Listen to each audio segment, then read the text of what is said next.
계획했다가 잘 안 되고 에이 다음번에 하지 뭐. 작년에도 그랬던 것 같고 그 전에도 그랬던 것 같고. 사랑하는 성도님들, 기도하며 계획하는 일들이 하나씩 아름답게 이루어지고 있습니까? 그렇게 계획한 것들 잘 이루어지고 있는가 한번 돌아보셨으면 합니다. 아직 늦지 않았습니다. 할 수 있어요. 할 수 있습니다. 벌써 포기하시면 안 됩니다. 우리 옆 사람과 힘있게 한번 인사합시다. 올해 끝까지 승리합시다. 인사합시다. 올해 끝까지 승리합시다. 끝까지 승리합시다. 끝까지. 중간에 아이 됐다 그만하자 하지 마시고, 결단한 것들, 흔히 안 믿는 사람들 가운데 새해 목표, 그럼 뭐 금주, 금연 뭐 이런 거 있지 않습니까? 근데 잘 안 지켜지죠.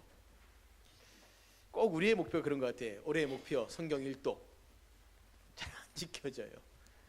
잘 안 지켜집니다. 저희가 계속해서 올해 우리의 신앙 성장과 성숙을 위해서 어떤 결단들을 해야 될 것인가에 대한 이야기를 지금 나누고 있습니다.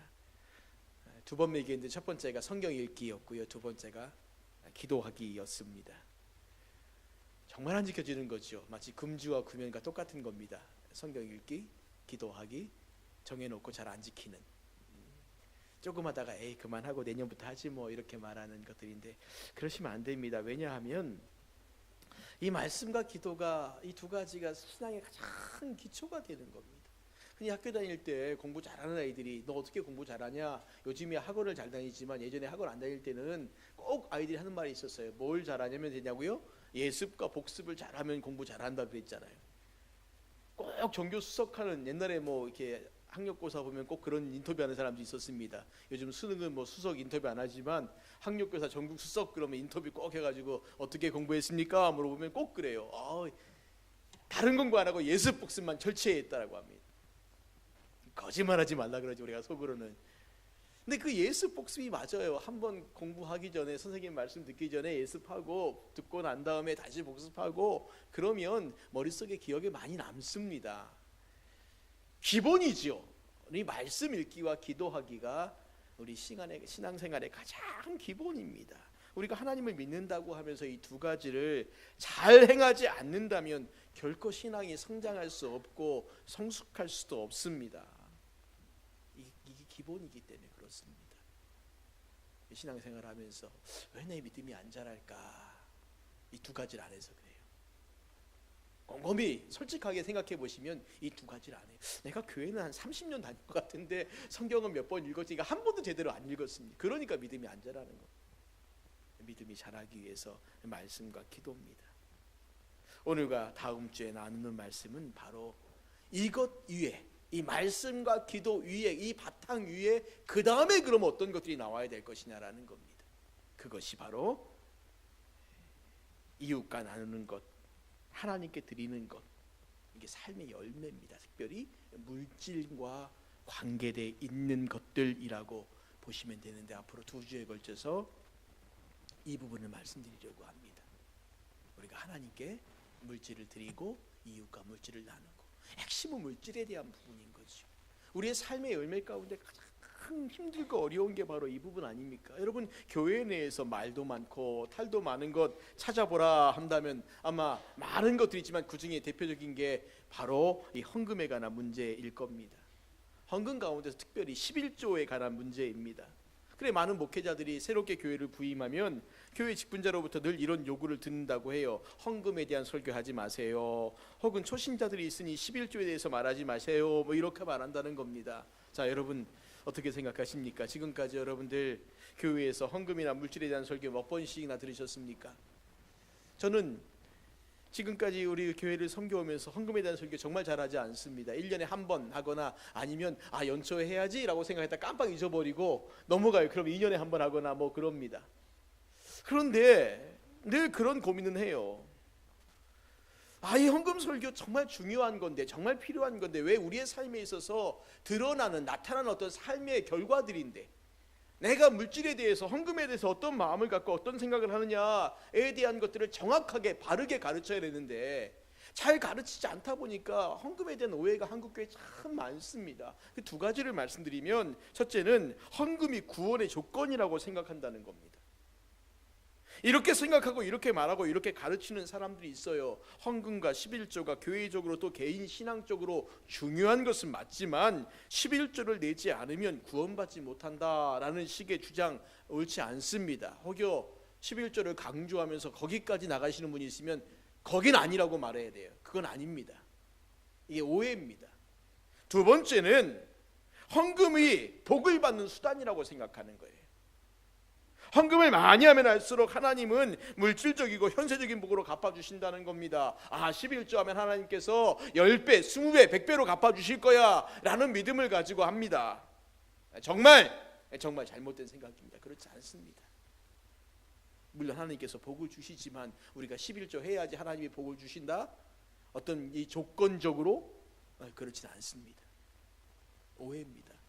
왜 이런 생각들이 있냐면 잘 안 가르치니까요. 우리가 어떤 마음을 가지고 물질을 봐야 되고 헌금을 해야 될 것인가에 대해서 잘 안 가르치니까. 물론 저와 같은 목사가 잘못이 많습니다. 잘 안 가르쳐요. 왜 안 가르치나 봤더니 사실은 우리나라가 유교적인 문화권이 아닙니까? 그래서 옛날부터 이 선비들 별로 돈에 신경 안 쓰고 살았지 않습니까? 사실은 다 돈을 좋아하지만 공개적으로 돈 얘기하면 사람들 별로 안 좋아합니다. 무슨 저렇게 속되게 돈 얘기하냐 그러지만 사실은 돈을 많이 좋아하지요. 굉장히 좋아합니다.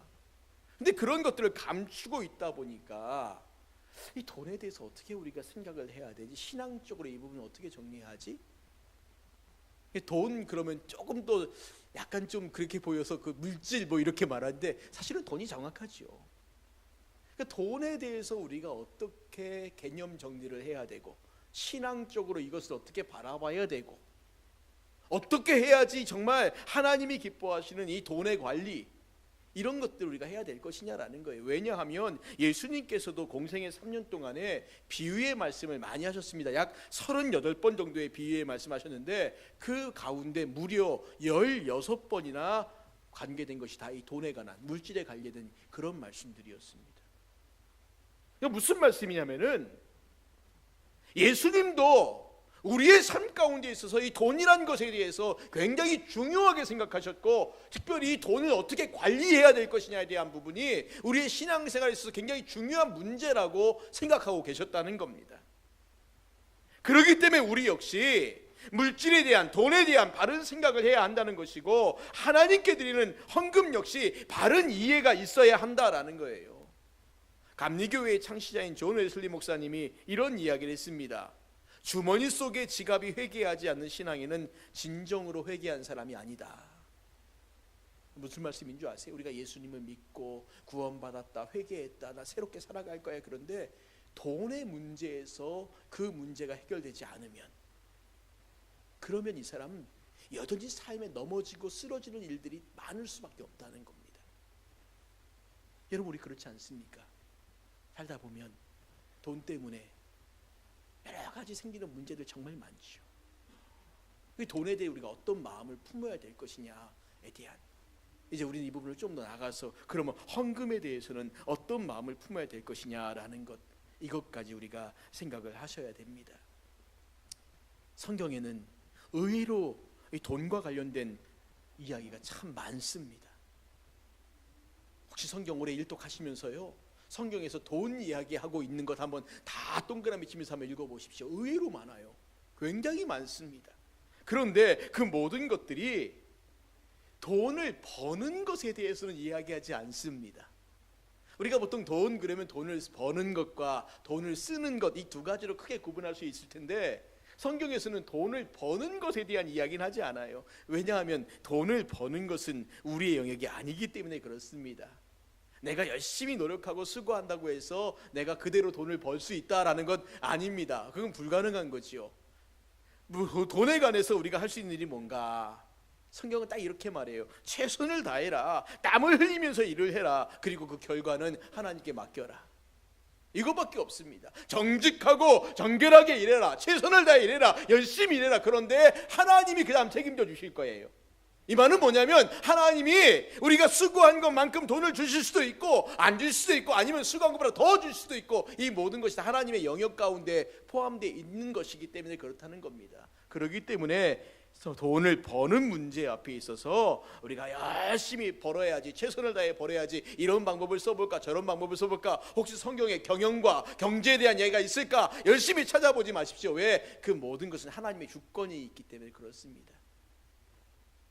성경에서 물질에 이야기하는 것은 쉽게 말하면 쓰는 문제입니다. 어떻게 써야 할 것인가예요. 이것이 핵심입니다. 바로 그 쓰는 것이 크게 두 가지로 드림과 나눔입니다. 하나님께 드리는 것과 이웃과 나누는 것. 물론 여기 기본적으로 우리를 위해 쓰는 것들 있죠. 먹고 마시고 살아가는 모든 것에 돈을 쓰는 것은 기본적인 예이니까 하지 않고, 정말 돈을 잘 쓰는 방법, 물질을 잘 쓰는 방법이 무엇이냐라고 말할 때 드림과 나눔에 관한 이야기를 하고 있다는 겁니다. 그런데 이것이 어렵다는 거지요. 사람들이 복을 받는 것은 좋아하지만 그 복을 나누는 것은 별로 좋아하지 않습니다. 그래서 헌금 설교가 어렵고 나눔 설교가 어렵다는 겁니다. 헌금 설교 하다 보면 사람들이 어떤 생각하냐면 교회 재정이 부족한가 뭐 이런 생각을 하니까 벌써 어떤 오해를 하고 하니까 목사님 교회 재정이 부족하니까 지금 헌금 많이 하라 그러는구나. 아니요 여러분, 오늘 제가 여러분에게 드리는 말씀은 그 얘기가 아닙니다. 제발 그 오해하시는 요거 마음 딱 먹으신 거 있다면 내려놓으시고, 우리 목사님 돈 얘기하네 혹여 이런 마음 품고 있다면 그것도 내려놓으시고, 오늘 우리가 과연 하나님께서 계시니 물질을 어떻게 관리하고 사용해야 될 것인가에 대한 부분들, 이거 잘 들으셔야 됩니다. 그리고 듣고 행하셔야 되는 거예요. 오늘은 그 중에 먼저 이 드림의 문제, 헌금의 문제, 그 중에서 이 11조의 이야기를 같이 나누려고 합니다. 여러분, 수입의 11조를 헌금으로 내는 것 쉬울까요? 어려울까요? 어렵습니다. 쉽지 않습니다.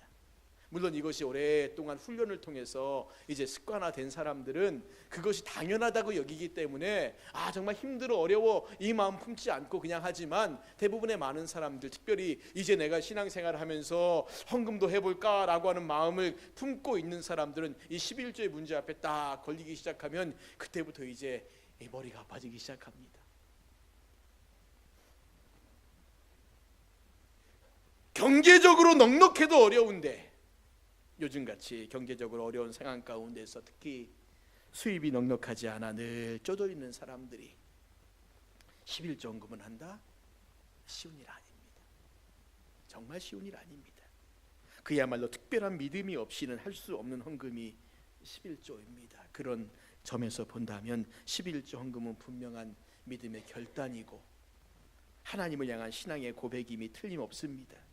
제 아무리 믿음이 좋다고 말해도 11조에 대한 문제가 해결되지 않는 사람은 여전히 하나님을 향한 믿음의 결단이 온전히 이루어지지 않았다라고 할 수 있습니다. 그래서 어떤 분은 그렇게 말해요. 나의 믿음의 바로미터가 무엇인가, 오늘 나의 믿음에 딱 믿음을 측량할 수 있는 게 무엇이냐라고 말할 때 그것이 헌금 생활, 11조 생활을 하고 있느냐 하는 부분이라고 말합니다. 저는 이것을 분명히 확신합니다. 왜냐하면 그것은 그만큼 우리의 믿음의 크기에 따라서 달라질 수 있는 문제이기 때문에 그렇습니다.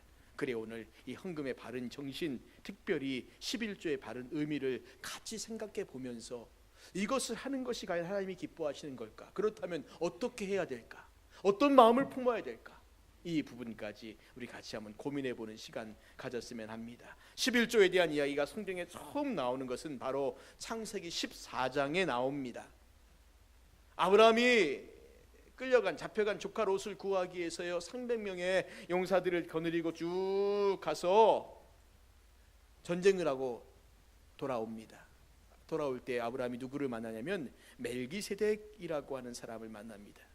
이 사람을 만나서요 전쟁을 통해 얻은 10분의 1을 그에게 주는데 왜 줬을까? 왜 줬을까? 여러분이 거기까지는 알잖아요. 아브라함이 그에게 주었다. 근데 왜 줬을까? 말씀을 쭉 읽다 보면 이런 얘기가 나와요. 아브라함이 밤새도록 싸웠잖아요. 그리고 돌아오는 길입니다.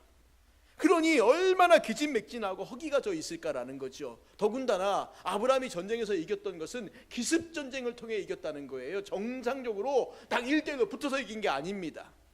그렇게 전쟁에서 이겼기 때문에 혹시 이들이 정신 차리고 다시 반격을 해오면 어떨까 하는 두려움 가운데 있는데, 이 지친 마음, 지친 몸을 이끌고 왔는데 딱 기다리고 있는 사람이 있었어요. 그러니까 멜기세덱이었습니다. 그가 무엇을 가지고 있었냐면 떡과 포도주를 가지고 아브라함을 영접해요. 그리고 아브라함에게 축복합니다. 그러니까 아브라함이 그 떡과 포도주를 얻어먹고 난 다음에 감사 표시를 한 겁니다. 내가 당신 덕분에 살았다는 거예요. 너무 힘들고 너무 지쳤는데 당신이 나를 나와서 영접해주고 맞아주고 그리고 떡과 포도주로 나를 배불리 먹여주시니 우리 모두가 당신 때문에 살았습니다. 감사합니다. 그래서 소득에 그가 전쟁에서 얻은 것의 10분의 1을 멜기세덱에게 주는 것. 이게 11조의 출발이었어요. 이것이 나중에 법으로 제도화한 것이 바로 레위기 27장부터 나오는 11조에 대한 이야기입니다. 어떤 것을 11조로 드려야 될 것이냐라고 할 때 하나님께서 말씀하신 게 뭐냐면 땅에서 난 것의 10분의 1입니다. 곡식이나 과일이나 다 수확한 것의 10분의 1은 하나님께 바쳐야 된다라는 것이라고 말씀하고 있고요. 또한 소떼나 양떼에서도 10마리마다 한 마리씩은 하나님께 바쳐야 한다라는 것이었습니다. 그런데 신명기 14장에 가면 11조를 내야 하는 것의 범위가 좀 더 확대됐는데 단지 땅에서 난 곡식, 짐승의 11조만이 아니라 포도주와 기름의 11조까지 드려야 된다라는 것으로 확대를 해나갑니다. 결국 이러한 구절들은 농사를 짓고 가축을 기르는 농경사회에서 모든 수입의 10분의 1은 거룩한 것으로 구별하여 하나님께 드리라는 가르침으로 볼 수 있습니다. 모든 것의 10분의 1은 하나님 것이라는 거지요. 자, 그러면 우리가 여기서 이런 고민을 또 한번 해볼 필요가 있습니다. 아니, 도대체 왜 하나님은 우리에게 11조를 바치라고 하셨을까? 어디다가 쓰시려고? 그 질문 던져봐야 되지 않습니까? 아니, 하나님 도대체 어디다 쓰시려고? 어디다가 쓰시려고 10분의 1을 바치라고 말씀하고 있는가? 라는 고민을 해봐야 되지 않습니까? 이것에 대한 답이 민수기 18장의 대답이 나오는데, 먼저는 아론의 자손들, 제사장들, 레위 사람들에게 주는 몫이다라고 그렇게 말합니다. 여러분, 아론을 비롯한 제사장들과 그들이 속한 레위 지파는요, 후에 이스라엘 백성들이 가나안 땅을 정복하고 땅을 분배받을 때 그들은 받지 못합니다. 그래서 하나님께서는 그들이 살아갈 수 있도록 따로 몫을 떼어주셨는데, 그것이 바로 백성들이 하나님께 바치는 11조입니다. 이것들을 바치는 거죠. 12지파가 바친 것들, 먹고 나머지 것들 누가 쓰라는 겁니까? 제사장들 쓰라는 겁니다. 민수기 18장 12절부터 14절까지 말씀에 그래서 이렇게 말씀합니다. 그들이 여호와께 드리는 첫 소산 곧 제일 좋은 기름과 제일 좋은 포도주와 곡식을 내게 주었은즉 그들이 여호와께 드리는 그 땅에 처음 익은 모든 열매는 내 것이니 내 집에서 정결한 자마다 먹을 것이라. 이스라엘 중에서 특별히 드린 모든 것은 내 것이 되리라 말씀합니다. 이 말씀의 핵심은 바로 제사장들의 몫이 무엇이라는 거예요? 11조가 바로 제사장들의 몫이라는 겁니다. 그들에게 땅이 없고 기업이 없지만 이스라엘 백성들이 농사지어서 가축을 키워서 하나님께 드리는 10분의 1이 누구의 것이라고요? 바로 제사장들, 레위 사람들의 몫이라는 겁니다. 그런데 이 말씀을 잘못 오해하면 그럼 오늘날 목회자들이 교회 헌금, 특별히 11조를 마음대로 다 써도 되는 겁니까? 라고 질문할 수 있지만 그렇지는 않습니다. 왜냐하면 구약에서도 이스라엘 백성들이 바친 11조는 오로지 제사장들만을 위해 사용한 것이 아니었습니다. 혹여 그런 오해가 있을까 봐 하나님 덧붙이시는 게 신명기 14장 28절 29절에 보시면 이렇게 말해요. 매 3년 끝에 그의 소산의 10분의 1을 다 내어 내 성읍에 저축하여 너희 중에 분깃이나 기업이 없는 레위인과 내 성중에 거류하는 객과 및 과와 과부들이 와서 먹고 배부르게 하라. 그리하면 내 하나님 여호와께서 내 손으로 하는 범사에 내게 복을 주시리라 말씀합니다. 매 3년에 한 번씩 그 해에 난 소출의 11조는 다 모아서 성 안에 저장해 두라는 거예요. 그것 가지고 뭐 하라는 겁니까? 성 안에 사는 사람들 중에서 유산도 없고 차지할 목도 없는 레위 사람들에 기본적으로 들어가죠. 그 다음에 떠돌이나 고아나 과부들이 와서 배불리 먹게 하라는 겁니다. 그러니까 3년에 한 번씩은 11조를 모아서 가난하고 불쌍한 사람들을 돕는데 써야 한다라는 것입니다. 그러면 하나님께서 그들이 경영하는 모든 일에 복을 주실 것이라 약속하신 겁니다. 오늘날도 말하면 마치 사회복지기금 뭐 이런 개념으로 보시면 됩니다. 요즘처럼 뭐 국가가 세금을 걷어서 이런저런 일들을 하는 그런 시대가 아니었기 때문에, 특별히 뭐 그런 국가 조직이 없기 때문에 그들이 어떤 일을 할 필요는 없지만, 중요한 것은 그 민족 가운데, 그 지역 가운데 어떤 사람들이 있습니까? 가난한 사람들이 있습니다. 나그네들이 있죠. 배고픈 사람들이 있습니다. 이들을 위해서도 이 드려지는 11조를 어떻게 하라고요? 사용해야 한다라는 겁니다. 사회복지기금이에요. 그러니 우리가 오늘날 이 11조를 교회에서만 교회를 위해 쓰면 안 된다는 거죠. 드려진 헌금이 교회만이 아니라 교회 바깥으로도 계속해서 흘러나가야 된다는 겁니다. 쌓아두면 안 된다는 거예요. 개인적으로는 돈을 모으면 저축도 하고 적금도 들고 그래서 돈을 모을 수 있지 않습니까? 그런데 교회는 돈을 모으면 안 된다는 겁니다. 교회는 가능하면 거의 모든 것들을 다 써야 되는 거예요. 이게 교회가 할 일이라는 겁니다. 우리끼리 먹고 마시고가 아니라 많은 부분들을 이 지역을 위해서, 이웃을 위해, 민족을 위해서 돈이 나아갈 수 있게끔 사용하는 것이 바른 것이지, 그냥 어디다가 몇 억씩, 몇 천만 원씩, 몇 백억씩 쌓아놓고 비자금 만들면 절대 안 된다는 겁니다. 그건 교회가 할 일이 아니라는 거예요. 이것이 바로 구약에 나오는 11조의 기본적인 마인드였습니다. 바쳐라, 정확히 바쳐라. 곡식과 짐승과 포도주와 기름에 11조를 바쳐라. 그리고 이것 가지고 제사장들, 레위 사람들 먹고 마시게 해라. 그리고 그 지역에 있는 가난한 사람들, 어려운 사람들 같이 먹고 마시게 하라는 겁니다.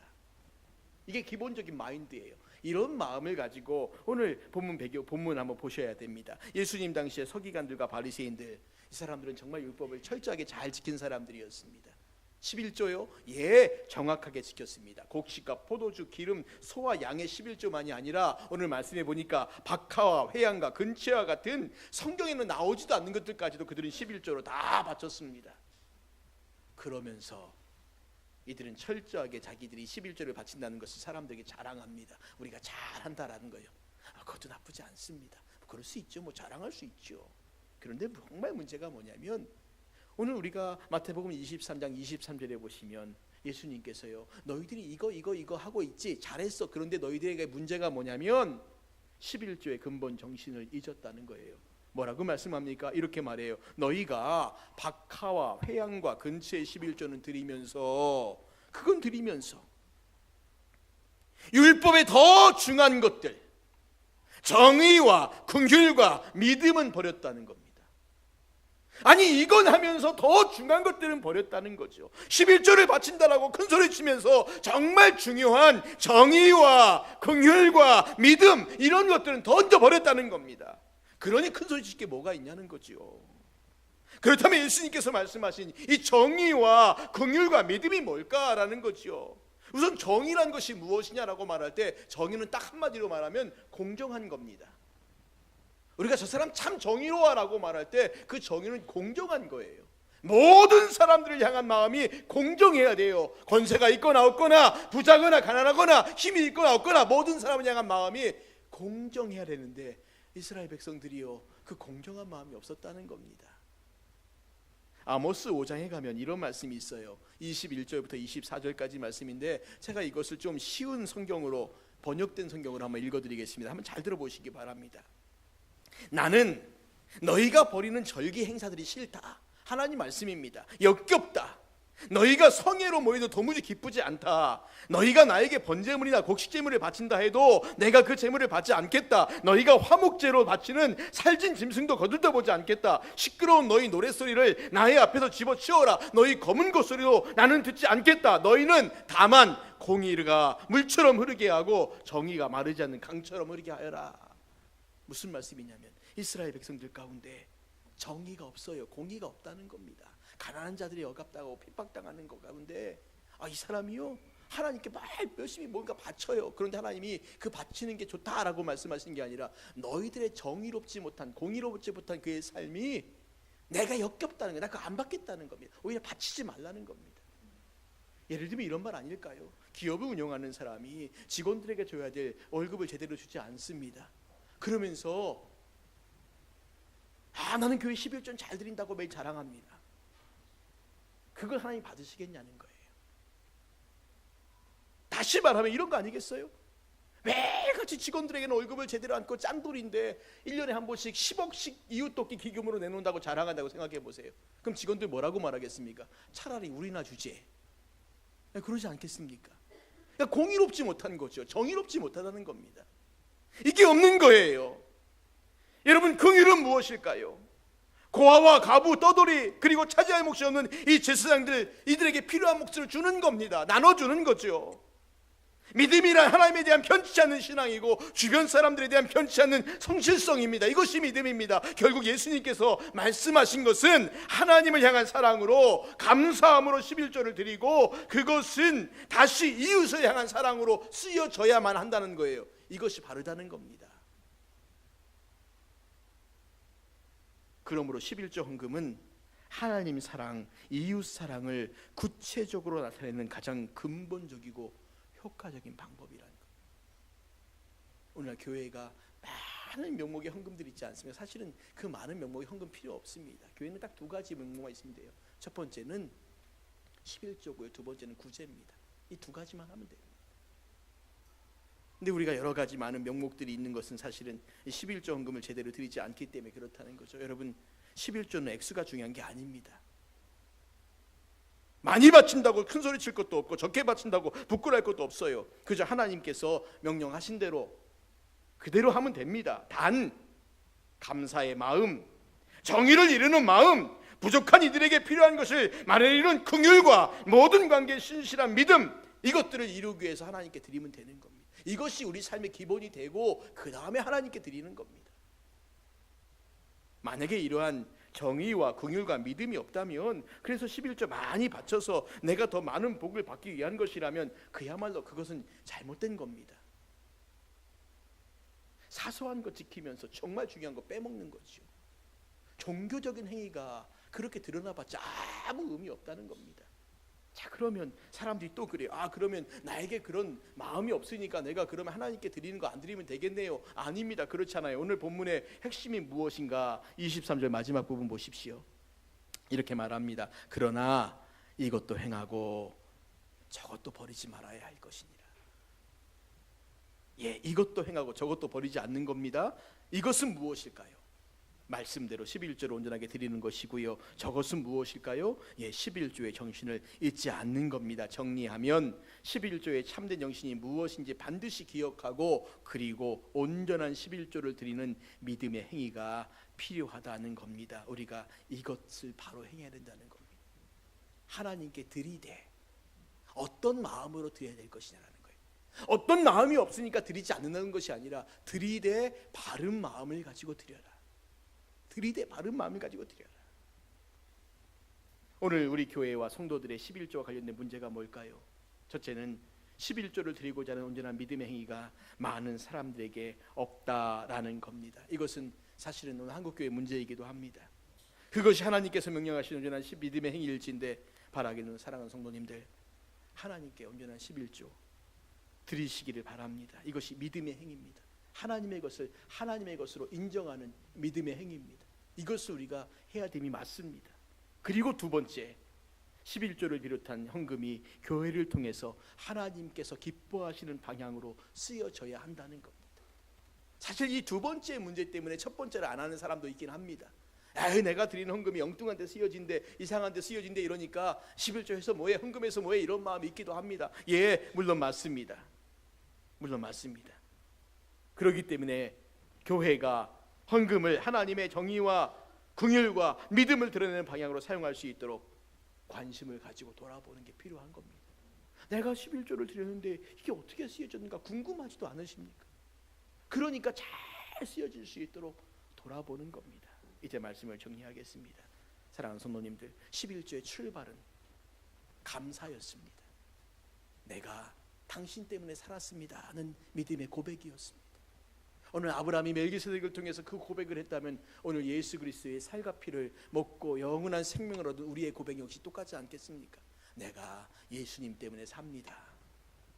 그리고 지금도 살아가고 있습니다. 이 믿음의 고백이 우리가 하나님께 우리의 물질을 드려야 되는 가장 기본적인 출발입니다. 그리고 드리면서 동시에 우리가 잊지 말아야 될 것이 무엇일까요? 정의와 긍휼과 믿음입니다. 드리되 잊지 말아야 될 것이 바로 거기 있어요. 정의와 긍휼과 믿음입니다. 그리고 이 정의와 긍휼과 믿음이 교회를 통해서 이 물질이 사용되어질 때 그저 우리만이 아니라 우리 바깥에 외부의 사람들을 향하여서 끊임없이 그 사랑의 손길이, 긍휼의 손길이 퍼져나갈 때 하나님이 기뻐하시는 물질의 사용함들이 되어질 줄 믿습니다. 사랑하는 성도님들, 늘 관심을 가지셔야 됩니다. 오늘 우리 교회가 과연 어떻게 물질을 쓰고 있는가? 아울러서 그러면 나는 저 교회가 물질을 쓰는 물질을 위해서 어떻게 내 것들을 같이 내어놓을 수 있을까에 대한 고민들, 이것이 같이 모아질 때 교회가 더 귀하고 복된 사역들을 감당해 나갈 수 있습니다. 2019년도가 우리에게 믿음의 성장과 성숙이 있대 하나님께 드림에도 우리의 믿음이, 우리의 생각들이 변하여서 하나님께 그렇게 나아갈 수 있기를 주님의 이름으로 축원을 드립니다. 이 시간 우리 같이 찬양하고 기도하겠습니다. 나의 모습, 나의 소유 주님 앞에 드립니다. 찬양 같이 하겠습니다.